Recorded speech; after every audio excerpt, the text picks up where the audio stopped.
हमारे यहाँ तो सर जो सफेद पोश लोग हैं, मिडिल क्लास, उनको भी दवाएं खरीदने में बड़े बड़े चैलेंजेस आते हैं। आप किसी मेडिकल स्टोर पे जाएं, आधा घंटा वहां खड़े हों, तो एक साहब आएंगे, वो बताएंगे जी ये दवाइयां ये मुझे दे दें। पूछेंगे कितना बना जी, उसने कहा जी 6,000 बन गया। कहता अच्छा यार 3,000 की दे दो या 2,500 की दे दो। तो इस हद तक, तो किस तरह से जो है आपका चूंकि ताल्लुक फार्मास्यूटिकल इंडस्ट्री से है, तो हम किस तरह से अपनी प्राइसेस जो है, मेडिसिन की प्राइसेस कैसे कम कर सकते हैं? तो आपके सवाल का जवाब दूं मैं इसके पहले जिया साहब के 3-4 पॉइंट्स आंसर कर दूं। तो इंडिया की जो लाइफ एक्सपेक्टेंसी है वो करंटली 71 ईयर्स है और 2000 में 63 थी। तो वो सिग्निफिकेंटली राइज हो रही है, और जो उसका राइज का पेस है, मतलब किस स्पीड से लाइफ एक्सपेक्टेंसी बढ़ेगी, that is significant in India. एक पॉइंट आपने कहा कि गवर्नमेंट मॉनिटर कैसे करती है, बिल बनाते हैं या हेल्थ केयर डिलीवर होती है। This is completely controlled by artificial intelligence using the Aadhaar linkage. तो अब artificial intelligence, since आप तो टेक से हैं, मैं नहीं हूँ इनफैक्ट, बट जो उसका जो एडवांटेज होता है कि vast amount of data process किया जा सकता है। तो हॉस्पिटल वाइज, डॉक्टर वाइज, मतलब अगर 50,000 कार्डियक सर्जरी रोज हो रही है, तो बिहार में कैसे हो रहा है, कलकत्ता में कैसे हो रहा है, एवरेज डेज हॉस्पिटलाइजेशन के 5.5 दिन है, 5.25 दिन है। तो इस तरह से जो डेटा एनालिसिस है उसमें बिल बनाने का स्कोप नहीं है, मतलब फिक्टिशियस बिल बनाने का स्कोप नहीं है। कोई आटे में नमक बराबर तो करते हैं लोग, अपने कैरेक्टर्स भी वैसे ही है, but otherwise large scale mismanagement possible नहीं है उसमें, क्योंकि इतना डेटा कैप्चर होता है, और data artificial intelligence, it will show alarms, और डेटा एनोनिमसली एनालाइज होता है। तो फर्ज करें अगर आप इलाहाबाद का जो डेटा है वो कोई चेन्नई में बैठा एनालाइज कर रहा है, तो किसी को कुछ दिखता नहीं है, देयर इज नो, मतलब आप कोई को मैनेज नहीं कर सकते, करप्ट नहीं कर सकते। एक थर्ड जो आपका इंटरेस्टिंग पॉइंट है कि पाकिस्तान में रिसोर्सेज नहीं है, तो मैं उसके 2 आंसर दे देता हूँ। पाकिस्तान मैंने भी देखा है, रिसोर्सेज है पाकिस्तान में, सरकार के पास नहीं है, बट वो प्राइवेट हैंड्स में है। अगर आप यूरोप में पाकिस्तानी का स्पेंडिंग देखें तो शायद ये इंप्रेशन नहीं आएगा। लेकिन एक सीरियस पॉइंट मैं बोलूं कि हेल्थ केयर पे सरकार ने पैसे नहीं खर्चे, तो वो कितना ज्यादा महंगा पड़ता है। तो अगर आप फर्ज करें कि आपने 100 करोड़ हेल्थ केयर पे ना खर्च के बचा लिए, तो finally country page 500 crore for that, और वो उसके मल्टीपल एंगल्स हैं। कोई प्रोडक्टिव आदमी अगर कुछ कर रहा है, चाहे नौकरी कर रहा हो, चाहे प्रोड्यूस कर रहा हो, वो कुछ गुड्स खरीद रहा है, कोई टैक्स पे कर रहा है, जब वो बीमार होता है तो he is not producing, so he is not adding to the economy, and he is a burden on the economy. तो सरकार ने हेल्थ केयर पे नहीं खर्चना, ये तो बहुत महंगा ऑप्शन है, मतलब it is not even a cheap option not to spend on health care. अब ये क्वेश्चन एक अलग है कि भाई चाहे एक्सप्रेसवे बनाना चाहिए या हॉस्पिटल बनानी चाहिए या पेट्रोल को सब्सिडाइज करना चाहिए या क्या करना चाहिए, बट दैट इज, और मैं ये शायद मेरा बायस्ड भी होगा क्योंकि मैं फार्मा से हूँ, तो हम तो कहते हैं कि भाई बहुत महंगा पड़ता है कंट्री को अगर हेल्थ केयर और एजुकेशन के पैसे बचाते हैं तो, और हम तो हमारी गवर्नमेंट्स को भी यही एडवाइस करते हैं कि इसमें मत बचाएं, इससे जनरेट होगा, this is a generation, because healthier people contribute to the economy, they pay more taxes, uh, so that is my point. Imran Khan ने, आपको पता होगा, बतौर कॉमर्स मिनिस्टर इजाजत दी ट्रेड की इंडिया के साथ, फिर बतौर प्राइम मिनिस्टर उसी समरी को रिजेक्ट कर दिया, और फिर गवर्नमेंट को इजाजत देनी पड़ी कि जी लाइफ सेविंग ड्रग्स और इस तरह की जो चीजें हैं वो आने दें। तो अभी कितनी मेडिसिन हैं जो इंडिया से आ रही हैं या रॉ मटेरियल आ रहा है? रॉ मटेरियल तो सारा ही आ रहा है इंडिया से, कोई मसला नहीं है, रोज शिपमेंट्स होती है। फिनिश्ड मेडिसिन इंडिया से अलाउड नहीं है, और ये जो इसके 2 एंगल हैं, मतलब एक तो जो पॉलिटिकल एंगल है कि इंडिया से दुश्मनी हमको दिखानी है लोगों को, एक एंगल ये है। एक protectionism of the current industry ये भी बहुत स्ट्रांग है। अब ये हर कंट्री में होता है कि जो इंडस्ट्री एसोसिएशंस है वो खुद को प्रोटेक्ट करना चाहते हैं, गवर्नमेंट में लॉबी करते हैं, इंडिया में भी होता है, लेकिन पाकिस्तान में ये लॉबिंग बहुत ज़्यादा स्ट्रांग है। So there is a protection of the industry angle, जो प्राइजेस कम नहीं होने देते। तो ये मतलब मल्टीपल एंगल्स है। अच्छा, एक माइनर पॉइंट जिया साहब ने कहा था कि भी जो गवर्नमेंट टैक्स नहीं लेती, तो जन औषधि में जो दवाइयाँ डिस्ट्रीब्यूट होती है टैक्स उस पर पूरा कलेक्ट होता है, क्योंकि टैक्स का डिपार्टमेंट अलग है। उसमें जो डिस्काउंट आता है वो बेसिकली डिस्ट्रीब्यूशन और उस तरह की जो मार्जिन कट हो जाती है। तो but the tax is it's not tax free, because वो मतलब वो अलग टॉपिक हो जाएगा। तो जीएसटी पूरा कलेक्ट करती है। अच्छा ज़िया साहब, आपने कल जो है बात की थी ईसीजी मशीन जो है कि वो इंडिया में बन रही है और बहुत सारा इसी तरह का मेडिकल इक्विपमेंट इंडिया में बनता है, तो उससे कितनी बचत हम कर सकते हैं? अगर हम प्रैग्मैटिक होके सोचें, अपने जो जज्बाती नारे हैं उनको थोड़ी देर के लिए एक साइड पे रख दें और अपना ही फ़ायदा देखें कि हमें इससे क्या फ़ायदा हो सकता है, हमारे अवाम को क्या फ़ायदा हो सकता है? अच्छा जी, अब इसमें हम थोड़े से फिगर की बात कर लेते हैं। बेसिकली जैसे हमने बात की, अभी अरुण साहब ने भी बताया 71 ईयर्स मतलब एक एज है, तो इसका मतलब है कि लोग ज़्यादा अरसे तक जिंदा रह रहे हैं और उनको हेल्थ केयर की ज़रूरत है, चीज़ों की है। तो क्या डॉक्टर्स की तादाद या पैरामेडिक्स की तादाद या नर्सिंग की तादाद भी उस हिसाब से बढ़ रही है? वो रेशियो उस हिसाब से नहीं बढ़ रहा। मतलब है या तो स्टेगनेंट है या बहुत थोड़ा थोड़ा बढ़ रहा है। अगर मैं आपको वर्ल्ड फिगर्स भी देता हूँ, मतलब एक टोटल 1000 पर्सन पे कितने फिजिशियंस हैं, तो जो उसका भी रेशियो है 1.6 है। तो जो डेवलप्ड कंट्रीज हैं, रिच कंट्रीज हैं, वहाँ 3.2 है डॉक्टर्स, मतलब है कि पर 1000। और जो मिडिल इनकम कंट्रीज हैं वो 1.4 है, और जो लो इनकम कंट्रीज हैं 0.4 है। और हमारे जैसे मुल्क में, तो पाकिस्तान के, तो मुझे हिंदुस्तान का तो फिगर नहीं पता, पाकिस्तान में 1.1 डॉक्टर है पर 1000। लाइकवाइज दूसरे फिगर्स भी। अब अगर आप इन चीज़ों को सामने रखते हैं, जो हम कल बात कर रहे थे और हमारा मौजू भी था, cost effective health care with smart medical devices, मतलब ये वाला मौजू था उसका। तो उसके अंदर जो हम चीज़ हाईलाइट करना चाह रहे थे वो ये करना चाह रहे थे कि अगर आप हेल्थ केयर की वैल्यू जो क्रिएशन है, जो वैल्यू एक्टिविटीज़ हैं, उनको देखें तो आप 3 सेगमेंट्स में उनको डिवाइड कर देंगे: pre care, care and post care. और इन तीनों के अंदर आपकी रिक्वायरमेंट्स हेल्थ केयर की एक्टिविटीज़ की वो डिफरेंट होती हैं। तो प्री केयर में जैसे हम देखते हैं, तो हम देख रहे हैं अपना ये जो फिटनेस की एप्स हैं, न्यूट्रिशन वगैरह की हैं, या स्मार्ट वॉचेस वगैरह हैं, इनके ऊपर है। और फिर उसके बाद जब केयर में आ जाते हैं तो सिम्टम चेकर्स वगैरह, फिर आप पोस्ट केयर में हैं तो रिमोट मॉनिटरिंग है, वाइटल्स वगैरह का। तो इसके अंदर डिफरेंट मॉनिटर्स हैं, जैसे हमने कल आपको दिखाए भी थे, जिसमें ईसीजी एक है, डायबिटिक का एक है, फिर आपका स्लीप अपनिया का एक है, फिर आपके पल्स ऑक्सीमीटर्स वगैरह हैं। तो अब पाकिस्तान के अंदर अनफॉर्चुनेटली ये है कि हमारी जो इंडस्ट्रियल बेस है इन चीज़ों को बनाने में, मतलब कुछ काम हो रहा है, मैं ये नहीं कह रहा कि बिल्कुल नहीं हो रहा, लेकिन वो थोड़ा हो रहा है। हमारे यहाँ ज़्यादातर चीज़ें आती हैं बाहर से, इम्पोर्ट होती हैं, इस किस्म के जो डिवाइसेस हैं। मिसाल के तौर पे अब जैसे आपने ईसीजी मीटर की बात की है, मॉनिटर की बात की है, तो ईसीजी मॉनिटर ज़ाहिर बात है कार्डियो के लोगों के लिए है। तो अब आप सोचें कि अगर पाकिस्तान के कोई दूर दराज शहर हैं, उधर मैंने ये चीज़ करनी है, जहाँ डॉक्टर्स अवेलेबल नहीं हैं, और इवन आप अगर देखें तो लैब की भी फैसिलिटीज़ या इसकी भी फैसिलिटीज़, टेस्ट की भी उस तरह की मौजूद नहीं। तो हम कैसे मतलब है कि लोगों की जान बचाएं, या मतलब सबसे पहली बात है कि सिम्टम कैसे पहले से चेक किया जाए। तो उसके लिए तो फिर सबसे अच्छी बात यह है कि आपके पास नो फ्रिल, बड़ा सिंप्लीफाई इस तरह का प्रोडक्ट होना चाहिए है, जिसको एक आम टेक्नीशियन भी ऑपरेट कर सके। मतलब उसके लिए मुझे कोई हाई टेक किस्म की चीज़ नहीं चाहिए।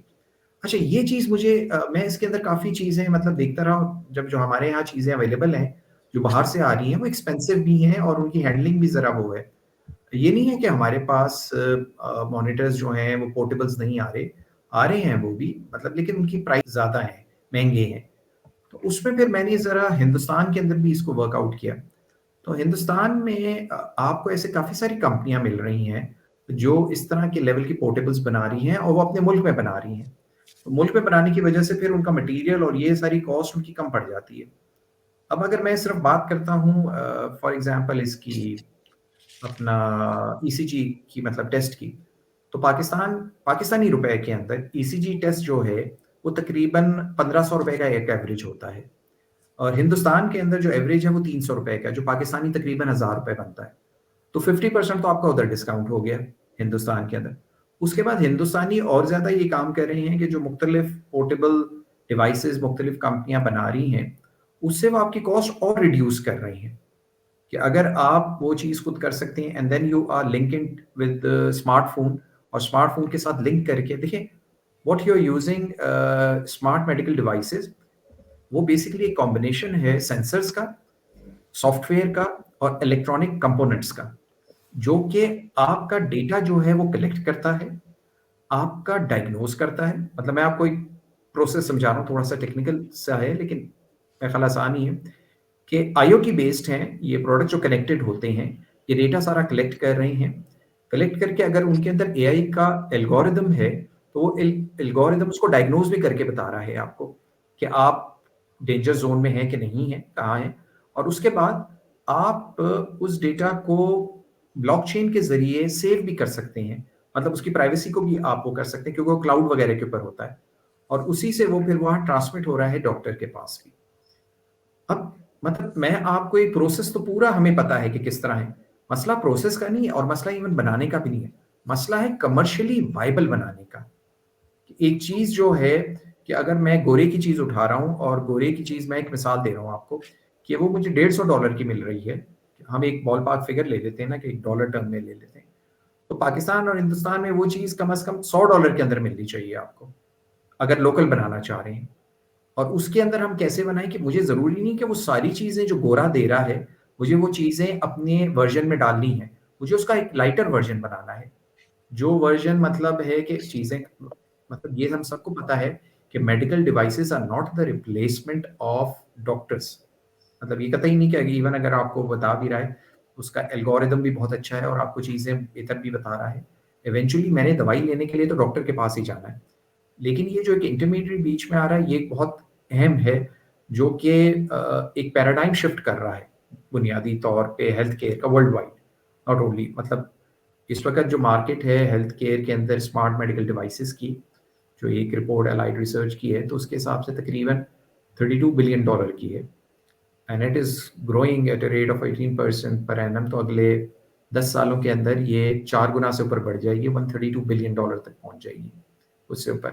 तो उसकी जो ग्रोथ है, उसकी जो सपोर्ट है, उसके अंदर इस वक्त टॉप पे तो नॉर्थ अमेरिका है, 37% मार्केट शेयर है, लेकिन what we are looking in next 10 years कि Asia will be the main driver, और एशिया के अंदर बड़े ड्राइवर्स हिंदुस्तान और चाइना होंगे इस चीज के अंदर। तो अब आप सोचें कि एक मुल्क ऑलरेडी आगे है और वो चीजें कर रहा है, अभी जैसे अरुण साहब ने कहा कि जी के पाकिस्तान गवर्नमेंट के पास पैसे नहीं, लोगों के पास ही अक्सर है, और उसकी शायद अरुण जी इस चीज को शायद सेकंड भी करेंगे कि हमारे यहाँ शो ऑफ का आंसर बहुत है हमारे मुल्क के अंदर, मतलब एक हमारा कल्चर का हिस्सा है कि हम बहुत ज्यादा, ये नहीं कि हिंदुस्तान में नहीं है शो ऑफ, वो है, लेकिन हिंदुस्तान के अंदर हो सकता है बहुत अमीर लोग ज्यादा शो ऑफ करते हो, मिडिल क्लास वाले ज्यादा फ्रूगल तरीके से अपनी लाइफ को चलाते हो।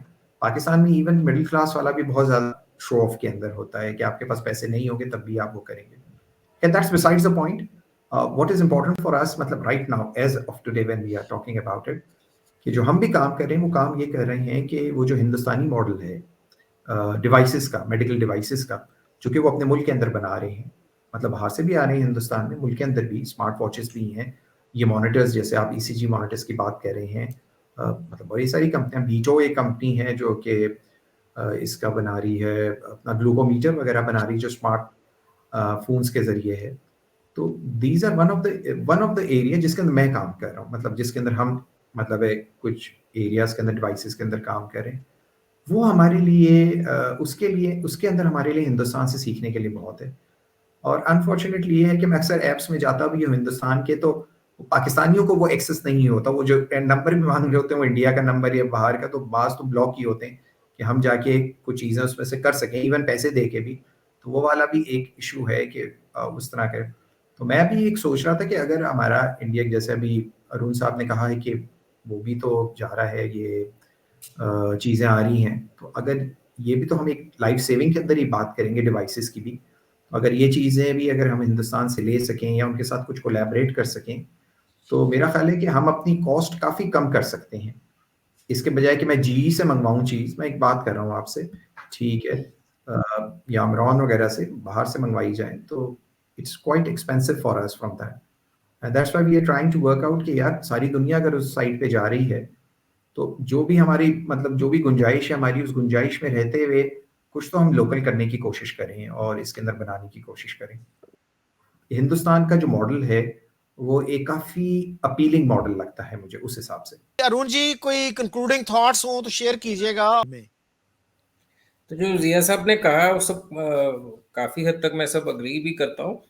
एक पॉइंट मैं एक कंक्लूडिंग में कहना चाहूँगा कि काफ़ी पाकिस्तानी लोग जो समझते हैं कि शायद इंडिया से चीप गुड्स मंगा के या डिवाइसेस मंगा के या इससे ज़्यादा फायदा होगा, या ट्रेड खोल के ओनली गुड्स विल मूव। मेरा इससे पूरा डिफरेंट व्यू है कि जो सबसे बड़ा बेनिफिट पाकिस्तान को होगा वो टेक्नोलॉजी का होगा। एंड अगर कोई डिवाइस इंडिया में बन रही है और पाकिस्तानी कंपनी कोलैबोरेट करती है, तो वो टेक्नोलॉजी यूज करके पाकिस्तान में नहीं बनने का कोई कारण ही नहीं है।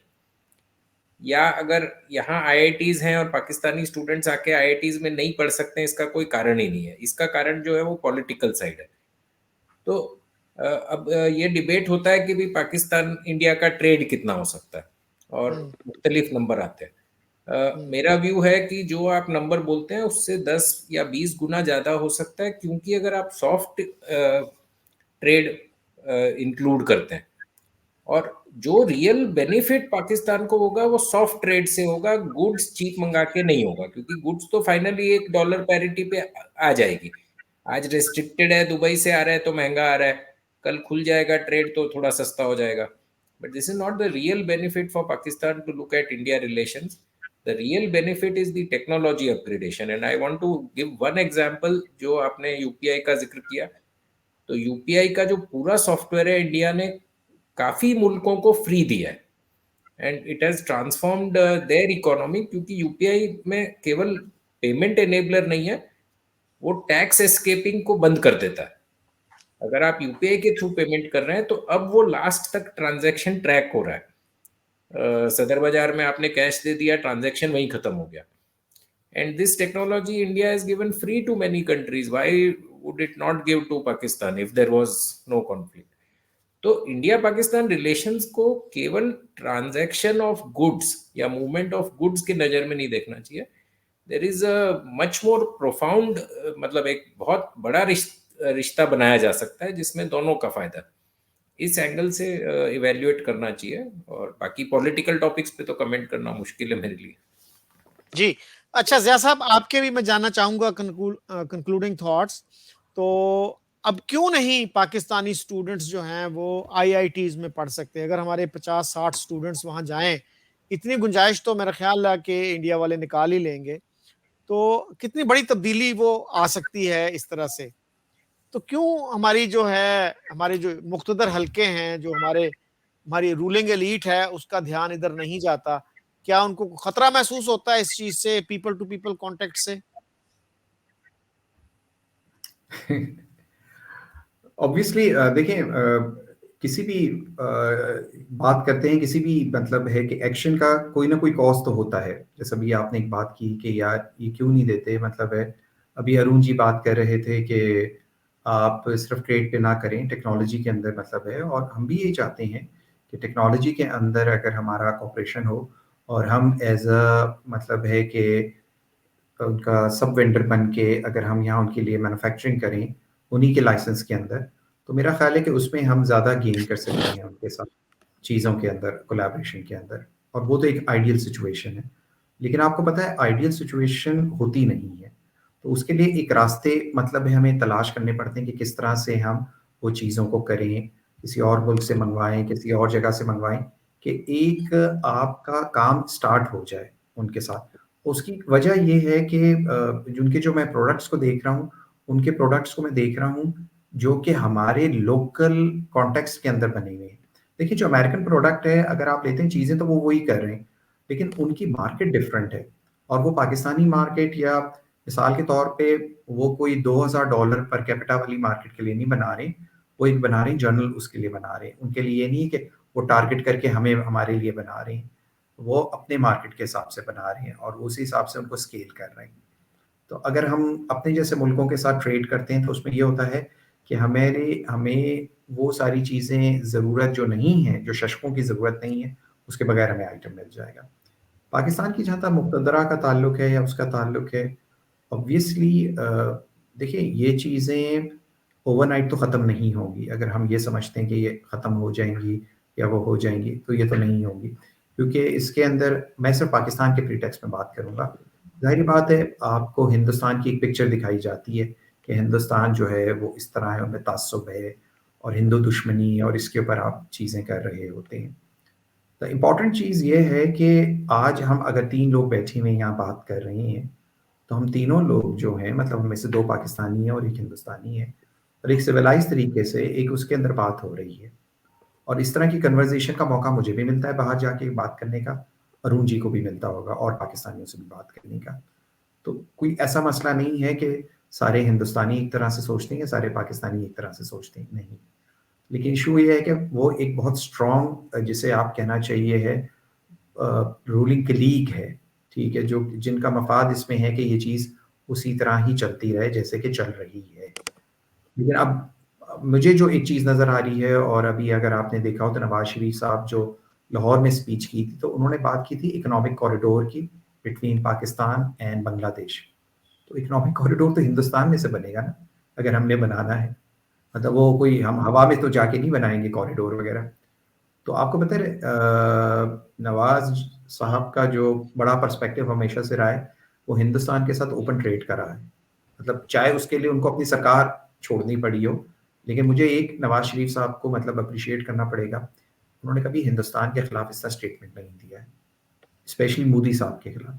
जबकि उनके पर आपको पता है कितनी लानतान की गई है, मोदी का यार है, गद्दार है, गद्दार है।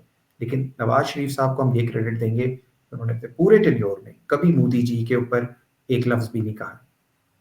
मतलब है कश्मीर का मसला अपनी जगह पे रहा है, लेकिन कम से कम उनकी आंखों में इतना शर्म है, ये वो चीज़ है, उन्होंने मोदी जी के खिलाफ कभी बात नहीं की। सियासी इख्तलाफ अपनी जगह पे वो पाकिस्तान को ये एहसास मतलब जहाँ तक मेरा अपना ताल्लुक है, पाकिस्तानियों को ये एहसास हो रहा है स्पेशली ऊपर के लेवल के ऊपर कि हिंदुस्तान हमसे बहुत आगे निकल गया है चीज़ों के अंदर।